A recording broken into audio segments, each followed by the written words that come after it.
Good afternoon sa lahat. So, attention to all Middle East OFW. So, maganda ang lahat.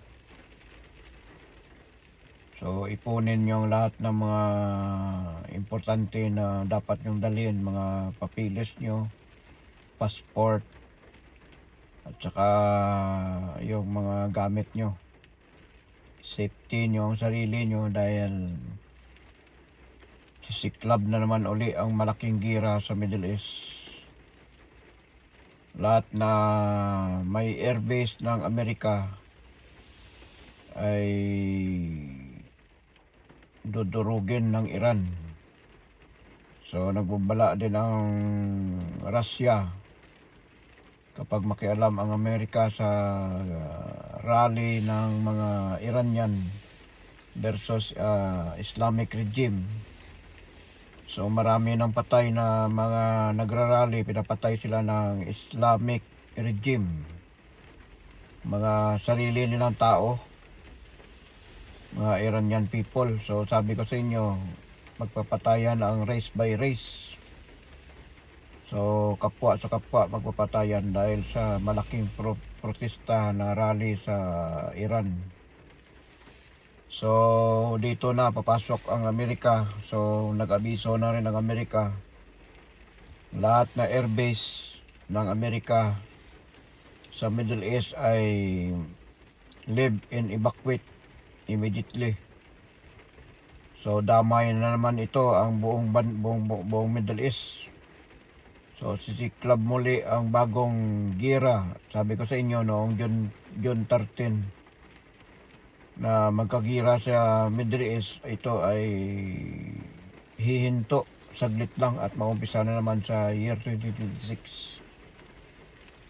So ngayon, ang pinakamalaking mangyaring digmaan dahil ang sabi ni Trump ay dudurugin niya ang Iran, no mercy. Kaya pina-evacuate na lahat ng mga US forces sa buong Middle East. Kasi para walang may malagas sa tropa ng mga Amerikano. Ito ay matinding gira na mangyayari sa Middle East. So, year 2026, sabi ko sa inyo, dahil nakita ko na yung tinatawag na cross. Ito ay simbolo ng bangkaw o kaya sibat o kaya espada. So, kung baliktarin mo ang cross, ito ay gira ang mangyayari. So, pwede naman ang cross gawing eroplano. So, ito ay malaking digmaan. Ito ay ang cross na aking nakita ay itim. So, sisiklab muli ang pinamalaking gira na mangyayari sa Middle East. So, siguro nakaipon na naman siguro ang Iran ng mga maraming missiles sa supporter ng China, North Korea at saka Russia. So gumawa na naman sila ng maraming mga missiles na pangontra sa Israel at saka sa Amerika. So lahat na airbase ng Amerika ay pinapa-evacuate ang lahat ng personnel ng US. So except lamang kung mayroong matitira dyan sa mga airbase ng Amerika, ito ay gigirahin ng Iran. All out war sila ngayon. So pati ang Europe gigirahin din ng Iran. So ganun pa man ay hindi na mabala ang Amerika, pero kailangan lang sila na maganda para mas safe ang kanilang mga tao. Kasi kung magkagira buong Middle East ay marami naman maapektuhan ng mga OFW diyan sa Middle East. Saudi ang pinakamaraming mga Pilipino na nagtatrabaho sa Middle East. Saudi, Qatar, Bahrain, Oman, Jordan.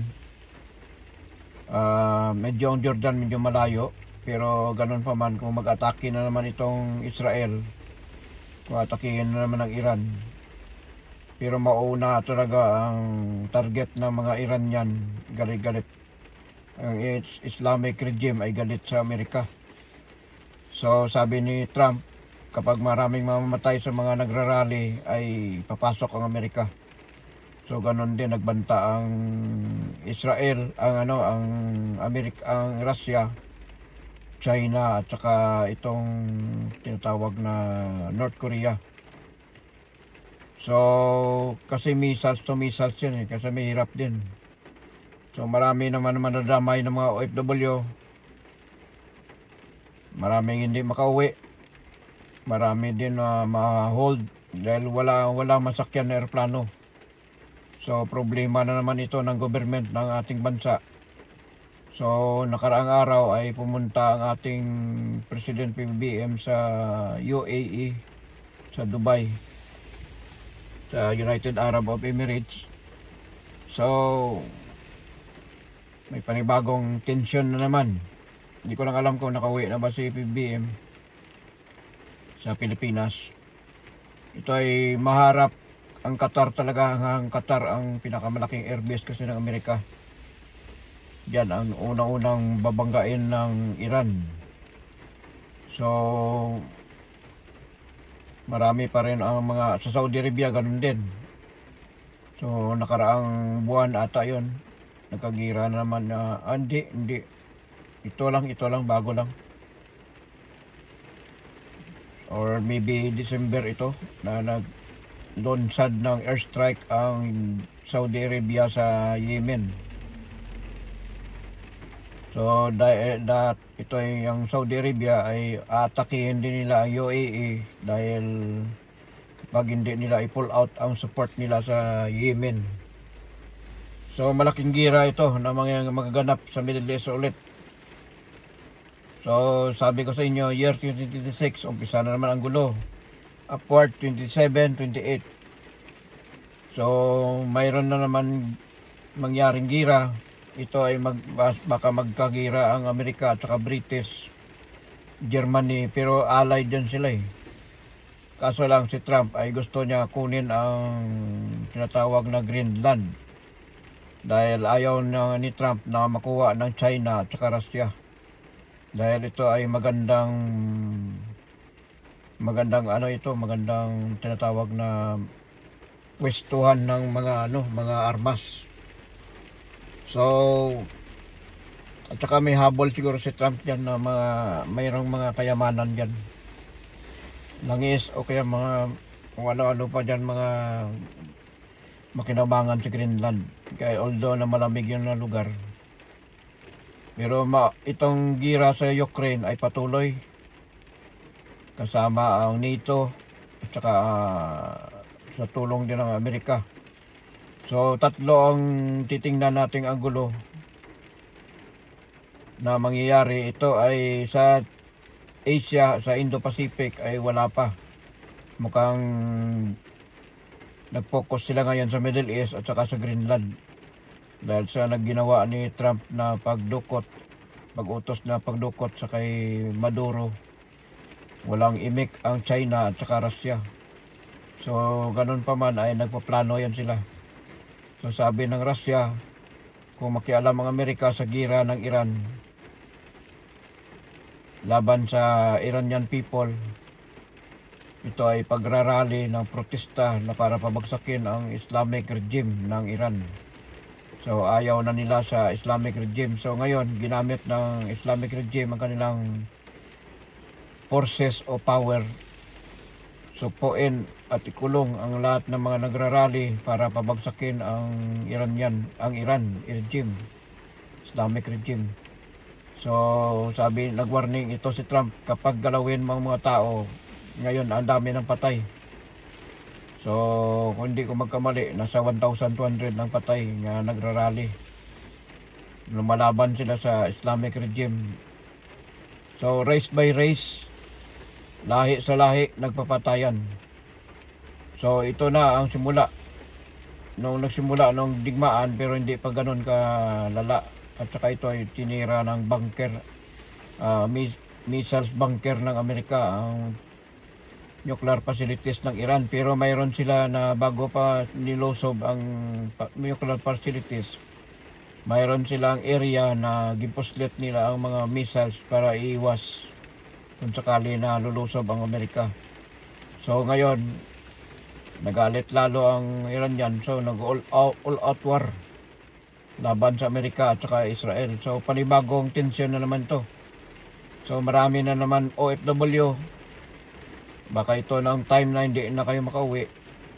So saan kayo sakay? Saan kayo lilipad kayo? O lalangoy kayo sa dagat? So problema na naman ng ating President PBBM para sagipin ang mga OFW na maipit sa gira. Kung matuloy man ito. Ngayon nag-text ang aking classmate. Sabi niya kinakabahan daw sila kasi malapit daw sila sa airbase ng Amerika. So sabi ko wala tayong magagawa diyan kung sakali na sisiklab ang gulo ulit. So ang gagawin nyo lang dan, kung just in case na may chance kayo uwi na kayo. Huwag kayo magstay dyan. Kasi ang mangyari dyan, kung makagira ang Iran sa lahat na airbase ng Amerika, ang problema lang, kasi sabi ni Trump, all personnel ng Amerika, US troops leave immediately and evacuate immediately the Middle East. So malaking digmaan ito mangyayari. Bakit? Kasi pinapaalis ni Trump ang lahat ng mga US personnel sa Middle East dahil lulusob sila bigla, atakihin nila ang Iran na walang awa. So except lang sa mga Iranian people na ipa-evacuate o kaya ipa-save, papasukin na ng Amerika ang Iran. So malaking digmaan ito, magkaroon ng World War III ito. Kasi kung makialam ang Amerika, makialam ang China at saka Russia at saka itong Iran ang kalaban at saka yung North Korea.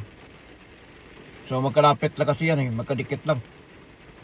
So kaya tawirin ng mga missiles yan. So ganun pa man, ang problema ni Putin ay dalawa. Dito sa Middle East at saka sa Ukraine. So lalawak itong gira. So abangan na lang natin, baka abot sa Asia ito. Ito ang simula ng World War III. Kung sakali na maglunsad ng airstrike ang Iran sa lahat ng mga airbase sa buong Middle East. So siyempre hindi papayagan ng mga ibang bansa rin, katulad ng Qatar, Dubai, UAE, Saudi, Jordan, Oman, Iraq, itong tinatawag na Egypt. So kung mangyari ng ganyan, all out war sa lahat ng airbase ng Amerika, ay maraming madadamay. So depende yan sa mga tinatawag na Islamic organization, kung ano bang pasya nila, na kung sila ba ay depensahan nila ang kanilang teritoryo or either ayaan nila yung Amerika na makipaglaban sa Russia at sa Iran. So ganun din ang problema lang dyan ay papasok ang Russia at saka yung China. So malaking gulo ito na mangyayari kung sakaling sisiklab naman ulit ang pag-atake ng Iran sa lahat ng airbase ng Amerika. So mainit ang sitwasyon ngayon sa Middle East. So yung 2025 ay hindi man lalo na lapot ang away. Ito ngayon ay naka-prepared na naman ang Iran. So gaganti na naman sila sa ginawa ng Amerika sa kanilang nuclear facilities. So galit na rin ang mamayan ng Iran at ayaw na nila sa Islamic regime, sa kanilang gobyerno. So pilit nila ito na pabagsakin, kaya nanawagan sila na President Trump, I need your help. We need your help and support. So galit, maraming na mga namatay, nakatutok ang Amerika sa kanilang satellite kung anong ginagawa ng mga Iranian Islamic regime sa kanilang mga tao, sa sarili nilang tao, sa Iranian people. So nagpoprotesta, maraming patay, lahat pinapatay, at saka yung iba hinuhuli. So wala nang awa. So yan ang tinatawag na kapwa sa kapwa magpapatayan, race by race magpapatayan. So ito na ang simula. World War III ito sigurado. Tatlo ang mangyaring gulo. Dito sa Venezuela patuloy rin ang mayroon digmaan sa Amerika pero konti lang. Pero ang focus ngayon sa Middle East talaga, Middle East, dito sa Western, saka may mangyari din sa Europe, ito sa Greenland, ito sa China, sa Indo-Pacific. So wala pa nag-upisa. So malalaman natin, so update lang tayo parati. Lagi na tayo magmatsyag sa mga nangyayari sa iba't ibang bansa.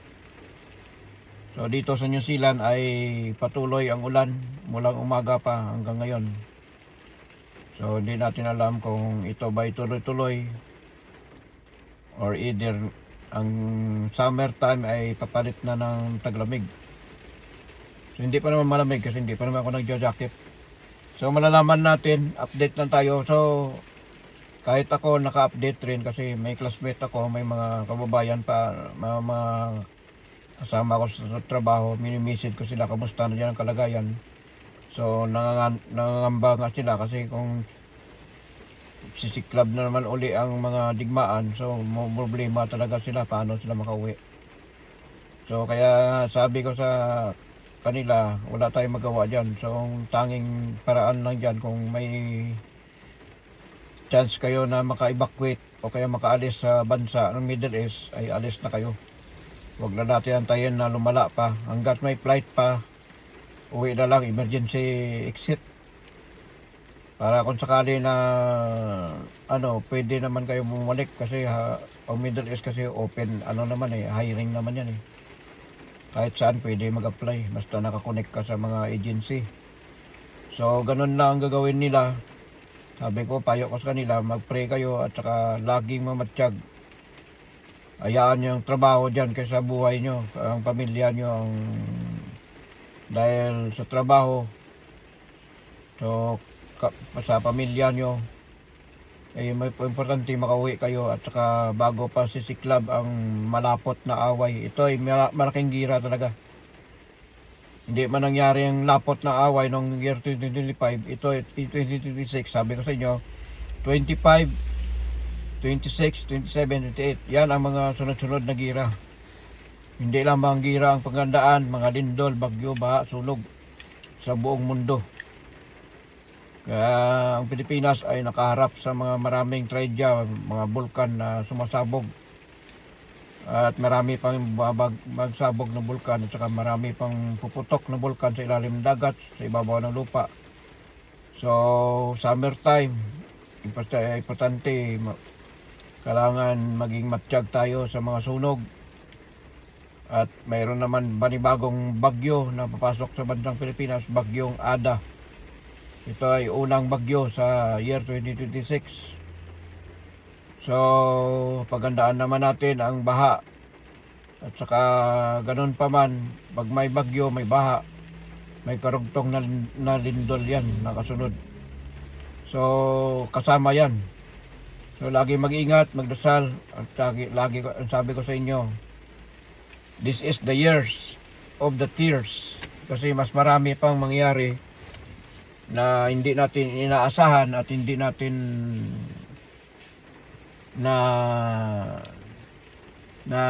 ano tinatawag na, hindi pa natin don't expect ba, hindi pa natin na inaasahan na ganun mangyayari. So kailangan prepared lang at saka lagi maganda pagkain, pera, mga inumin, mga tubig. At saka di man na may mga trahedya, kailangan handa tayo sa mga kalamidad, bagyo, baha, sunog. Tsaka wala pa naman nangyari na sa aking panaginip, yung panaginip ko na year 2025, hindi pa nangyari ang tsunami, tidal wave na sasabog ang bulkan sa ilalim ng dagat. at magkakaroon na mayroon pang iba na magkaroon ng lindol na magkaka-cause ng mga tsunami o kaya tidal wave. So wala pang nangyari, pero January pa lang. So hindi pa natin alam kung anong mga maraming mga pangyayari, mga kalamidad na parating. So prepared at lagi magdasal. Sabi ko sa inyo, igpitan natin ang ating pananampalataya. Dahil marami ang mangyayari sa year 2026. Tapos ng year 2025, kung gaano kalala ang katindi ang year 2025, mas sobra pa ang year 2026. Hindi pa maranasan ng tao, maranasan nila. Dahil ang babala ng ating Panginoon, noong sinabi niya sa akin, April 14, 2024, mayroong maparating na pinakamalakas sa malakas na lindol, pero hindi niya sinabi anong taon mangyayari. Pero nangyayari na, dahan-dahan, lumalabas ng mga sunod-sunod na mga lindol katulad sa Pilipinas. So, pangalawa, nagpakita ang ating Panginoong Hesus sa langit bago magkagira ang Iran at saka Israel. So, nagkatotoo. This is a warning pa lang to. So, pangatlong panaginip ko, nagpakita na naman ang ating Panginoong Hesus sa akin, September 21, 2025. So, natakpan niya ang buong bansang Pilipinas. Siya ay bumaba sa ating mundo na hindi natin namalayan, hindi natin nakikita. Ako lamang nakakita na bumaba ang ating Panginoong Hesus kasama ang millions of angels. At natakpan ng ating Panginoong Hesus ang bansang Pilipinas, kaya nagkakaroon ng mga sunod-sunod na kalamidad. Nagmamarcha ang bagyo, nagmamarcha ang baha, nagmamarcha ang mga lindol, nagmamarcha ang mga sunog, kaliwat kanan. So ito ay paggising para magpakatino, para ituwid o kaya baguhin ang bansang Pilipinas. Ito ay restore ang buong bansang Pilipinas. Nauna talaga tayo. So sunod-sunod na kalamidad, lindol, bagyo, baha, sunog. Luzon, Visayas, Mindanao, walang exempted ito. Mga bulkan, sabi ko, warning ko, mga bulkan sa ibabaw ng lupa, muling sasabog, muling magising. Ang bulkan sa ilalim ng dagat ay muling puputok sa thousand years ago na natutulog. Muling puputok, pero wala pa may nangyaring bulkan na sumabog sa ilalim ng dagat. Yan sa Pacific Ocean, wala pa nangyari. Hindi natin alam kung kailan. Hindi sinabi ng ating Panginoon kung kailan. Sa aking nakikita, sa aking mga panaginip, ito ay dahan-dahan na nagkatotoo. Kamchatka, Russia, 8.8 earthquake. Sabi ko, mayroong magaganap na lindol sa dagat, sa Pacific Ocean, pero hindi ko lang alam kung saan, north, east, south, west. Pero nagkatotoo. Mayroong tsunaming dala. So mayroon pa isa na pagsabog ng bulkan sa ilalim ng dagat. Yung lumiyab talagang, umapoy talagang dagat. Yan ang nakita ko sa aking panaginip. Hindi pa nangyari. So prepared lang tayo kasi maraming mga hindi natin inaasahan na mga trahedya na kusa lang dumarating at babigla-bigla. So ngayon wala pa naman nangyaring lindol na malakas, pero mayroon akong panaginip na nakita ko pa rin. Ito ay panaginip ko November o December 2025 na may nakita akong lindol na grabe, napakalakas. Ang building ay nag-crack mulang lupa, sa ilalim ng lupa hanggang dulo ng building. Hindi ko lang alam ito ay mangyari ito sa Cebu, sa Iloilo, sa Davao, or sa Quiapo, or dito sa New Zealand. Pero ang itong building nakita ko na eh. So, yung panaginip ko rin, year 2024, na naginip ako dito sa New Zealand, sa Nelson. Nakita ko ang malaking sunog na magaganap na nangyari. Nangyari talaga noong mga dalawang araw o 3 araw na nakaraan. So malawak ang sunog. Ang sabi ko sa bundok, malapit sa dagat. Sa aking panaginip, dinpost ko nito pero wala pa nangyari. Pero Ngayon na lang nangyari, year 2024 ko pinaginip, 2026 na nangyari. Ito ay maybe January 10 nangyari ang sunog. So maraming mga na-evacuate dahil may mga bahay nila nasa bundok ay nadamay sa sunog. Dito sa New Zealand, sa Nelson, New Zealand.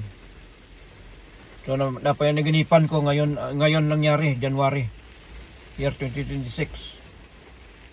So prepared tayo kasi lahat ng mga aking panaginip ay nagkakatotoo.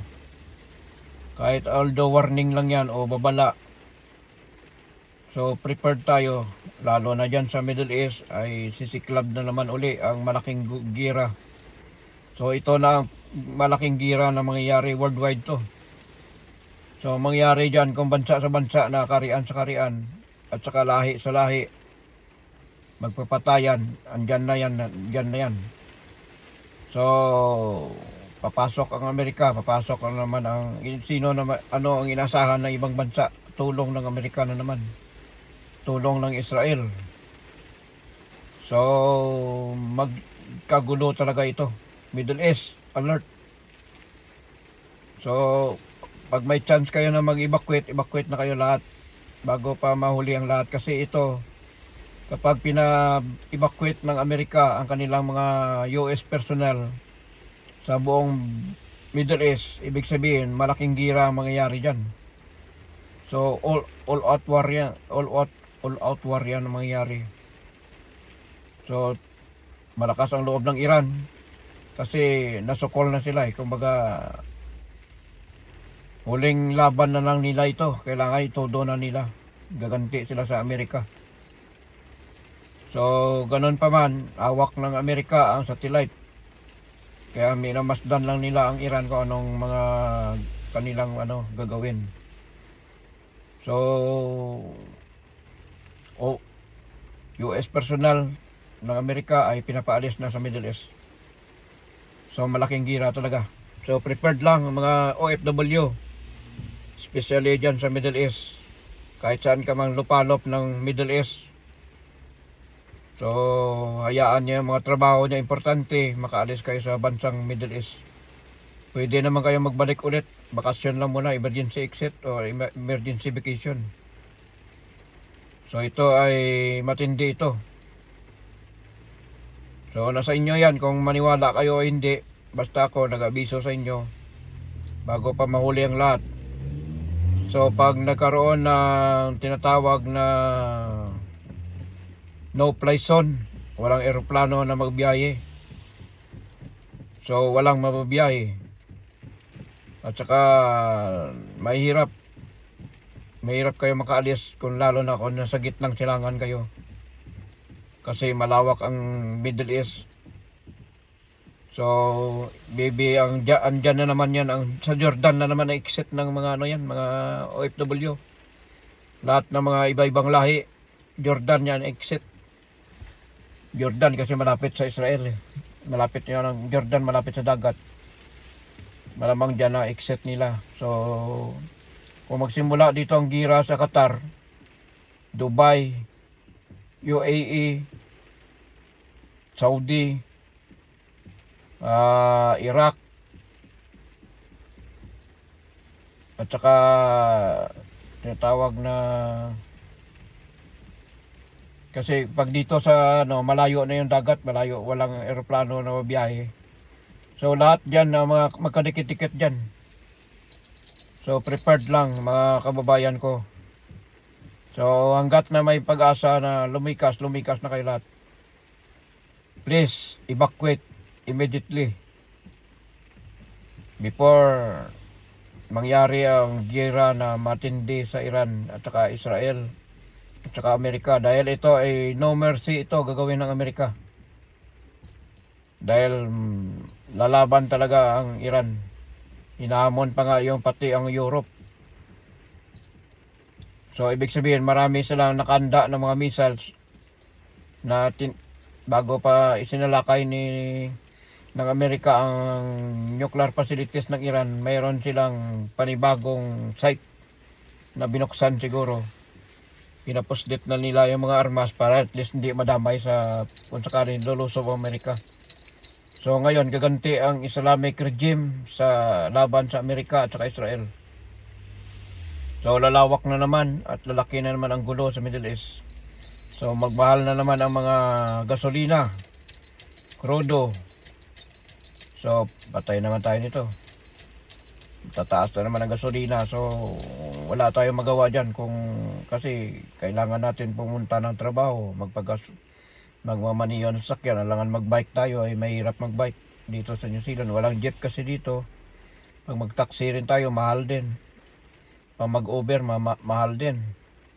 So apektado tayo sa gira sa Middle East mangyari. Dahil alam naman natin ang mga supply na gasolina ay galing sa Middle East. Lalo na dito sa New Zealand, sa iba't ibang bansa. So prepared lang tayo mga kababayan diyan sa gitnang silangan, Middle East. Kahit saan man tayo na lupalop ng Middle East. Qatar, Dubai, UAE, Saudi, Iraq, or Pakistan. Makialam niya ng Pakistan kasi kalyado nila yung Iran eh. Sigurado yan, panibagong gira na malaki. Ito ng malaking gira na mangyari. So dito na lang at maraming salamat. So hopefully makahanda tayo sa mga mangyayari. Mga sinambit ko kanina, mga sinabi ko. Ito ay hindi pananakot. Ito ay preparation o kaya maganda. Dahil malaking gulo ang mangyari sa year 2026 upward. Sabi ko sa inyo, year 2025, 26, 27, 28, yan ang mga malapot ang away. Bansa sa bansa, karian sa karian, race by race, magpapatayan. Ito na ang simula. Iranian people versus Islamic regime of Iran. So, gobyerno laban sa mamamayang Iranian. So, nahingi sila ng tulong kay Trump. Hindi ko lang alam kung anong papataw ni Trump na parusa sa Iran. So, ganon din ang Russia. Sabi nila, makialam daw sila, North Korea at saka China. So, titingnan na lang natin. Baka hanggang salita lang yan sila. Kasi ang Russia, totoo, talo talaga sila ang hawak na lang nila, mga nuclear na lang na pangontra. Yun na lang, wala na ibang armas ang Iran, ang Russia. Dahil lang maingi na nga ng tulong sa China, maingi na ng tulong sa North Korea. Supply ng bala, armas, takidigira, mga aeroplano. Pero ganun pa man ay pinapabagsak na ng Ukraine. Ginagamit naman ang drone. So talo talaga ang Russia sa gira. At saka sabi-sabi lang nila na gaganti sila dahil sa ginawa ni Trump sa kay Maduro. Dinukot si Maduro. Dapat dudukutin din yan si Xi Jinping.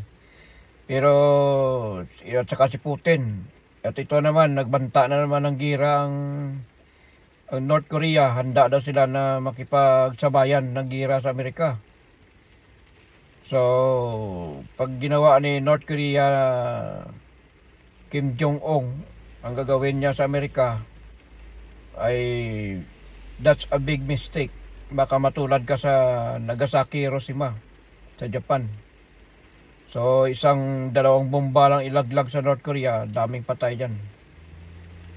So, ganun pa man, lahat ng mga airbase ng Amerika sa buong mundo ay nakanda kung ano man ang sakali na may natnan ng gira na ito. So, maging sa Pilipinas, sa Japan, sa South Korea, at marami pa. Lalo na Middle East. Magkalapit lang yan, magkadikit. Kung titingnan nyo sa mapa. Malapit lang yan sa atin, sa Asia. So 12 hours lang yan ng aeroplano. Bye-bye ng diretsyo ng takbo ng aeroplano. So ang missiles ay kaya maglipad ng ilang minuto. Maikot ang buong mundo sa missiles. So dito na lang at maraming salamat. Ay ako papasok na ay medyo madilim na. At saka maulan ngayon dito sa New Zealand. So wala na at katahimikan ang ating 2026, umpisa na naman ang ulan. So basta mag-ingat, baha, sunog, lindol, bagyo, baha, lindol, bagyo, baha, sunog, tsunami, mga bulkan sa ibabaw ng lupa, sa ilalim ng dagat, mga fault line, mga tinatawag na mga Philippine Trench, Mariana Trench, Japan Trench, at saka dito rin sa tinatawag na Antarctic Trench, at saka dito sa America Trench. Ganon din dito sa marami pa. Pero always talaga yung Indonesia, laging lindol dahil ang bulkan nila ay nakalubog sa dagat. Panay ang eruption, panay ang tsunami. Yan ang mangyari, ang sana wag mangyari sa ating bansa dahil panay ang lindol sa ating bansa kahit saan man sulok ng bansang Pilipinas. Sabi ko sa inyo, restore ang ating buong mundo ngayon dahil nagbaba ang ating Panginoong Hesus noong September 21, 2025. Nakita ko mismo pagbaba ng ating Panginoong Hesus. Hindi lamang Pilipinas ang restore dahil unang-una talaga na restore ang Pilipinas. Dahil nakita ko na natakpan ng ating Panginoong Hesus ng kanyang balabal, ng kanyang suot na kapa niya, ang bansang Pilipinas. Wala sa ibang binabaan, nagbaba ang ating Panginoong Hesus kundi bansang Pilipinas. So natakpan niyang araw at saka binuksan niyang kanyang palad. Marami ako nakita ng mga kaluluwa na nagliliparan, parang tinatawag na fireworks. Ang dami. Millions of mga kaluluwa na lumipad papuntang langit dahil sa pagbaba ng ating Panginoong Hesus. So, sabi naman ng ibang religion na magkakaroon daw ng tinatawag na rapture. Walang magaganap na rapture sa mga buhay. Ang maganap na rapture, yaon lamang sa mga matagal na namatay at ang kanilang kaluluwa lamang ang kukunin at hatulan kung saan man ang destinasyon. So ang Panginoon pa rin, ating Panginoong Hesus pa rin. So the only one na nagpapako sa krus at nagsakripisyo sa ating lahat ng mga kasalanan sa buong mundo, sa buong sinukob, ang ating Panginoong Hesus ang tunay na nagsacrifice ng kanyang buwis, ng kanyang buhay. Kaya dapat ibigay rin natin ang ating 100% na paniniwala at pananalig at ating pananampalataya sa ating Panginoong Hesus. Hindi sa kahit anong religion, hindi sa Islam, hindi sa Muslim. Ang tunay na nagsakripisyo ay ang ating Panginoong Hesus. Si Muhammad hindi naman nagsakripisyo ng kanyang buhay. Huli na yan sila lumitaw. Nauna talaga ang ating Panginoong Hesus. Kaya ang original Christianity, Kristiyano. So because of our Jesus Christ na nagsacrifice nung nandoon siya sa Middle East pa nung unang panahon. So itong mga nangyayari, nakasulat ito sa Bible. Mga digmaan, bansa sa bansa, karian sa karian, race by race, magpapatayan. So ito na ang mangyayari. So tingnan natin. Nasabi ko sa inyo, year 2025, simula lang ng gira yan. Mag-umpisa na naman year 2026, 27, 28, upward. Worldwide, World War 3. Umpisa na. Dahil nakakuha na ako ng cross. Ganun pa man ang ating Panginoong Hesus, nagpakita na naman muli sa akin sa pamagitan lang sa aking ulam. Nilagay ko sa baunan, kamukha na talaga ni ating Panginoong Hesus. So, una, April 14, 2024, niyakap ko ang ating Panginoong Hesus. humingi ako ng tawad sa aking lahat mga kasalanan. At nagbabala siya na bilisan nyo na, umalis na kayo dito. Mayroon magaganap na parating na pinakamalakas sa malakas na lindol. At pangalawa, yung bago magkagira ang Iran at saka Israel, pinakita rin ng ating Panginoong Hesus, tinuro sa akin ang mga missiles na naliparan sa langit. Nagkatotoo. Pangatlo, September 21, 2025, nagpakita ang ating Panginoong Hesus sa akin. Siya ay bumaba sa bansang Pilipinas. Hindi siya bumaba sa kahit saang bansa. Kaya nauna restore ang bansang Pilipinas dahil gusto ng ating Panginoon na i-reform ang ating bansang Pilipinas. Pero ano ang ginagawa? Matigas ang ulo ng mga tao. Sinusuway nila. Marami pa rin gumagawa ng di maganda. So tayo'y kapwa Pilipino, dapat tayo magmamahalan, magdadamayan, magtulungan. At higit sa lahat, magkakaisa. Tigilan natin yung away-away, mga bangayan, kung ano man ang politiko na sinuportaran nyo, kung ano man ang loyalty nyo sa mga politiko. Tigilan na natin yan dahil hindi maganda sa atin na tayo kapwa Pilipino ay mag-away-away. Walang pagmamahalan. Puro siraan, puro inggitan, puro pasikatan, puro pagyayabang. So kaya nga itinalaga ng ating Panginoong Hesus na si BBM ang tanging pangulo na siya iupo para gawing bagong Pilipinas ang ating bansa. Pero marami pa rin ang kumakalaban sa ating PBM kahit wala naman siyang ginagawa sa mga mali sa mga tao. Pero pilit pa rin nila na pinapabagsak. Lalo na yan si Chavit. Hindi magtagal si Chavit yan, tigok yan. Dahil sisingilin ng kalikasan yan. Lahat ng mga kumakalaban sa ating President PBM, matitigok yan. Dahil si PBM ang itinakda ng ating Panginoong Hesus para mamuno sa ating bansa. Maraming walang alam, marami pang hindi nakaalam kung anong katotohanan. Dahil the only key na maging mayaman ang ating bansa, si PBM lang. Dahil ito sa ginawa ng kanyang ama sa mga gold na nakadeposit sa 75 countries na hanggang ngayon hindi pa naibalik sa bansang Pilipinas. Dahil walang iba na ang susi dyan kundi si Pangulong PBM lang. Hindi naman sabihin ni PBM, oy, narito na ang gold, na interest ng gold. Hindi naman pwede sabihin niya dahil magkagulo ang buong bansang Pilipinas. Ito ay tahimik lang. Tinutulong sa mga tao, binibigay, tingnan mo kahit anong mga ginagawa ni PBM na maganda sa ating bansa ay pilit pa rin nila na ginagawa na mali. So ano sa kanila yan. So napahaba ang aking istorya. So papasok na ako, parang ihi na ako.